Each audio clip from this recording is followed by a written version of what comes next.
The percentage of black voters that Donald Trump will attract in 2024 election will be staggering. The number will be so high, I'm beginning to believe that the Democratic Party may never recover. It may be the unbuckling of the Democratic Party for many elections to come. In this video, I'm going to uncover for you exactly why I've come to the conclusion that Donald Trump is going to dog walk Biden when it comes to black voters, particularly black male voters. Watch this video all the way to the end. That way you won't be shocked when Donald Trump runs a Boston on the Democratic Party. Folks, it's going down. My name's Tim Black, and this is Calling It Out. Last weekend, Donald Trump was in South Carolina, where he attended the Black Conservative Federation. He was waiting on his results from the South Carolina primary, and he gave this speech. He talked about black folks, two black folks. Now, first of all, let me set the table for you. Remember, all of this that I'm talking about is on the backdrop of Donald Trump's lawsuits in Georgia, the Fani Willis situation. Was she going to be able to conduct the trial or lead the prosecution of Donald Trump? What's going on in New York with the ruling? $400 million Donald Trump owes the state of New York? Then you stack on top of that South Carolina primary, Nikki Haley, the last person standing against Donald Trump in the Republican Trump primary.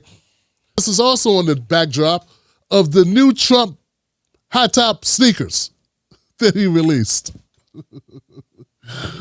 He shows he's still Donald Trump, meaning he'll still get up on the stage and talk for an hour, hour and a half, and somehow make it work. Corporate media covered Donald Trump's speech at the Black Conservative Federation, and they focused on a couple points. I want to play something that the former president said last night to black conservatives. Let's play that. I got indicted a second time, and a third time, and a fourth time. And a lot of people said that that's why the black people like me, because they have been hurt so badly and discriminated against. And they actually viewed me as I'm being discriminated against. The mugshot, we've all seen the mugshot. And you know who embraced it more than anybody else? The black population. It's incredible. You see black people walking around with my mugshot. And Jake asked James Clyburn about that. Also, President Biden had said something recently. He said, Donald Trump has been showing black Americans his true colors for years, an incompetent anti-black tyrant who holds us to such low regard that he publicly dined with white nationalists a week after declaring his 2024 candidacy. Come November, no matter how many disingenuous voter engagement events he attends, black Americans will show Donald Trump we know exactly who he is. What do you think of the support that he's been getting? I don't think it's real. And I don't know if anybody else would disagree with me at this table. I do. Well, obviously, I'm not at the table with Bakari Sellers. But I do know for a fact that there are a lot of black people that are supporting Donald Trump. In fact, we've all known it. If you've been in the space of political analysis over the last couple of years, you saw this happening. In fact, Donald Trump was already at, 13-14% of the black vote, which is almost double that of Mitt Romney in 2012. And 3 times of what John McCain's was in 2008. Okay, so Bakari is disingenuous, which is what most of the Democratic operatives are at this point, particularly the black ones who feel sort of on the chopping block, because if they can't help swing the black vote to Joe Biden, what good are they? Yeah, maybe it's time to start cutting some of the fat. So as we watch the rest of this, bear in mind, Bakari Sellers has a horse in the race. I don't. I think that there are two different things that could be true at the same time. One is that the Democratic Party has for a very long period of time taken black voters for granted. And there is a question right now about the energy that is behind Joe Biden from black voters and supporting him in November. That is true. What's also true and can be said is that Donald Trump is a racist who utilizes racism as a political currency. Sellers rightfully points out that the Democratic Party takes the black vote for granted. Sellers takes the CNN appearances for granted because he's using the same talking points that he used 3 years ago against Donald Trump. Donald Trump uses racism. Both parties use racism, by the way, Bakari.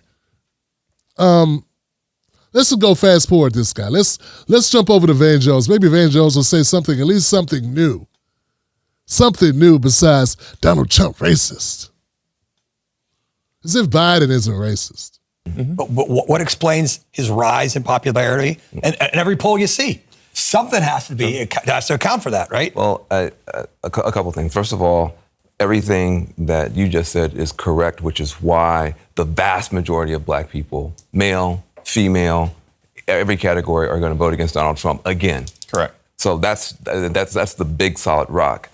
But there is this margin that's beginning to waver and beginning to move, which is what you're talking about. And I think that there are some people. Look, I mean, when he holds up the sneakers and does that stuff, I mean, Trump, I mean, that stuff is horrifying to anybody with good sense. But where is the motion coming from? I think there's some frustration in the Democratic Party that you're talking about, Bakari, that we've been taking for granted. Van's been playing too many away games himself. He doesn't know what time it is. This guy's still saying the same stuff he said 3 years ago. Nobody has an updated articulation of what's going on with Donald Trump and the black community. Everyone's just saying, we are disappointed. We've been neglected. Black voters have been saying that they have been neglected by the Democratic Party for the past 12 years. This is nothing new. You know, the Democrats bought themselves a little bit of time with Obama, but that's all they did was buy time. That's why he became the nominee. All of us aren't stupid, okay? So some of us can think for ourselves, you know, like, yeah, there's some morons that me giving a thorough analysis of what's going on with Trump and Biden, they'll just assume I'm a Trump supporter because they're not used to hearing a black man not say racist, racist, racist, racist Trump every other word. Instead, looking at what's going on politically, look at what the messaging is, and kind of making a determination on who's got the hot hand in the trajectory that the public is going, because I'm actually in social media. I'm actually paying attention. I'm not paid to lie to myself about what the outcome of this election is actually going to be. So, that being said, folks, this is very obviously, Donald Trump's game to lose. Now, there was one part that Bakari Sellers said that is total nonsense and BS, and I can't believe he said it. He said this. Us to hyper-criminalize us, to keep falling into these tropes. That is the type of racism that plays to the base of his party. He says these things to black voters to their faces, the ones who are ignorant enough to be in that room, not talking to them. That's what people miss. Donald Trump is not talking to black voters when he goes down these tropes. He's actually talking to white voters and to his base to churn them up and build in a lot of the resentment that we see. Bakari Sellers either didn't do his homework or he ate his homework. Maybe the dog peed on it. Bakari Sellers, Donald Trump's speech at the Black Conservative Federation was absolutely positively for black people. That's how I know you haven't been doing your work. Do they pay these CNN commentators? Do they pay them? I would like Van Jones and Bakari Sellers paychecks mailed to my office. It's only fair. I'm doing their job for them. This is wage theft at this point. Listen to Donald Trump here, and you tell me if he's talking to black people or is he talking to Klan members out of Oklahoma or whatever. No disrespect to Oklahoma, but there's a lot of, you got a high beta of racists in like Oklahoma, right? Or is it Louisiana? I don't know. It's one of these places. I'm also going to show the hypocrisy of the Democratic Party in this video. You're going to see that in a way that I don't think you've seen anywhere else. And I want you to watch it and share it because someone's going to steal it from you.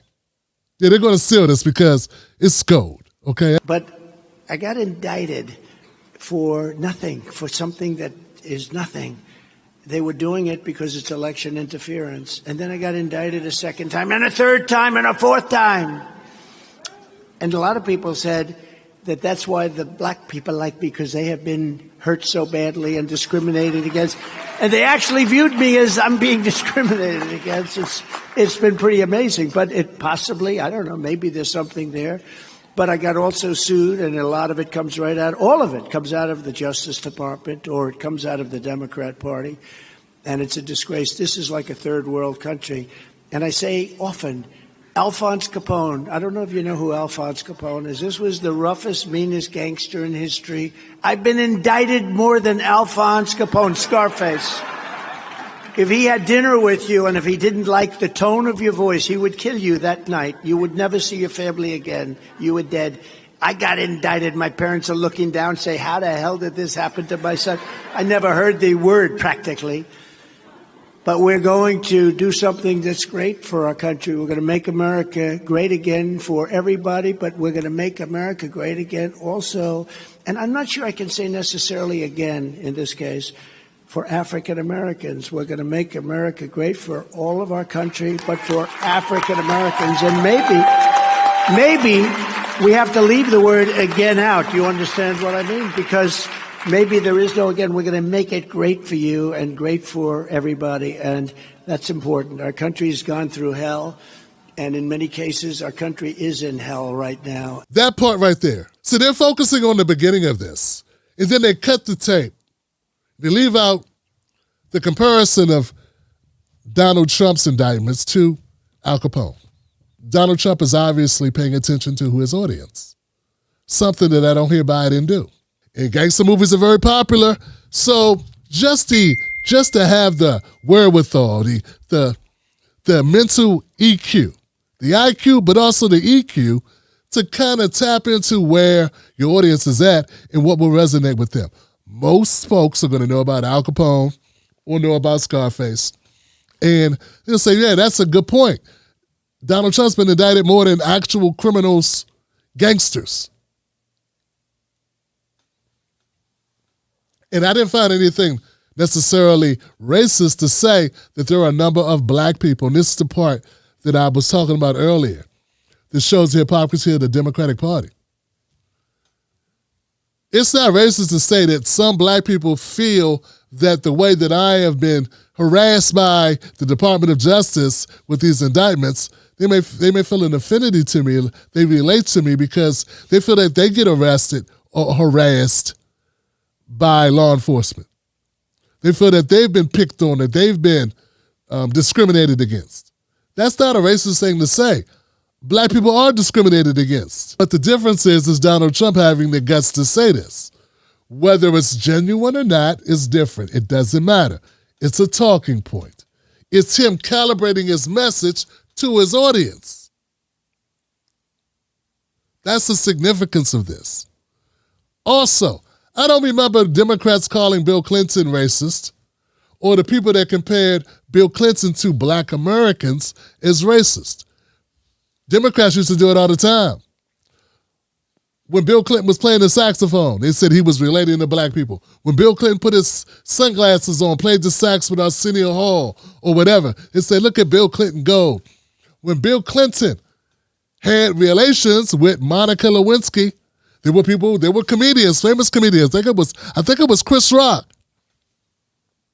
Had like a famous bit. And there were others that also said that Bill Clinton was like a black president. Look what he did. So, but when Trump does it, it's full-on racist. But when others do it, it's not.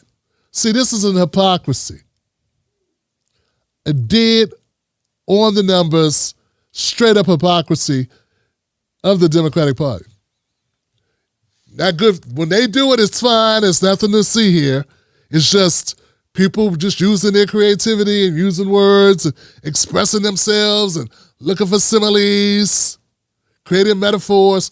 But when Trump does it, all of a sudden it's the end of the world and black people are going back in chains. And who said that, by the way? Joe Biden. But the biggest points that were scored in this speech is Donald Trump's paying attention and has, once again, he's twisting the knobs and saying, okay, what frequency do I need to be at? Oh, the black people want to, do the black people want an 808? Let me give them an 808. Here we go. For black people, America was never great. We need to make it great. It can't say great again for them. Let's take the again off and just say, let's make it great for them. Let's make it great for everyone. I want you to understand. I don't expect Democratic operatives to get it. I don't even expect the majority of white America to get it. But those Americans who are open-minded enough to understand how black people are viewed, that saying that Donald Trump did not invent, by the way, make America great again. But this has been a knock on Trump's slogan. Has been there the entire time he's been running for office, back to 2015. And for him to update it in his speech for the audience shows exactly my point. That Bakari's not telling the truth. Obviously, Trump is tailoring his message. And what I think is happening is something that's very dangerous for the Democratic Party. Democratic Party should be very afraid. Donald Trump is smelling himself right now. Donald Trump is aware. See, before Donald Trump had thought maybe he was happy with getting 13, 14, 15% of the black vote. He's no longer happy with that. I think Donald Trump understands that he can reconfigure the Republican Party and pull in. Folks, I'm going for big air. I'm thinking Donald Trump can pull in 35 to 40% of the black vote. That's right. You heard me right. I believe that Donald Trump can get 35 to 40% of the black vote, particularly the black male vote. I think he would get more if it wasn't for Dr. Cornel West and RFK Jr. running as well. Okay? This could change our politics. This could change our politics forever in this country. Donald Trump is remaking the electorate. If he keeps this up, now one speech ain't going to do it. He would have to keep this up throughout the duration of this election season, this cycle. He would have to maintain this same posture, positioning in the recalibration. He's already doing an excellent job. I have not heard Joe Biden give a speech that spoke to black men or the black community as effectively as Donald Trump. And Donald Trump is scattered. Hey, look, I take all the criticism about Trump. He's scattered. He's in and out. He says stuff. Yes. Once again, I'm not saying, yay, Trump. I'm saying I'm analyzing what's happening with Trump. And I'm calling it balls and strikes. Something some of you are so unused to that you would just categorize it as Trump caping. Well, that's not what I'm doing. What I'm telling you is that today it was 62 degrees in Washington, D.C. I won't tell you it was 45 just to make you feel better about hating Republicans. That's the difference between my content and their content, okay? Nor will I say it was 75 degrees so that Republicans or conservatives will all of a sudden make me their buddy. Okay? What I'm trying to do is do my best job, to my best of my ability, is to accurately, in a more entertaining way as well, because I don't want to be a boring commentator. I want to give you the view of what's happening here with Donald Trump and with the Joe Biden election. Just to put a bow on this nice and clean, man, just so people know. I believe, and you're going to hear a lot of people talk. For the record, I believe that Donald Trump will get 35 to 40% of the black vote. He will get 50% of the black male vote.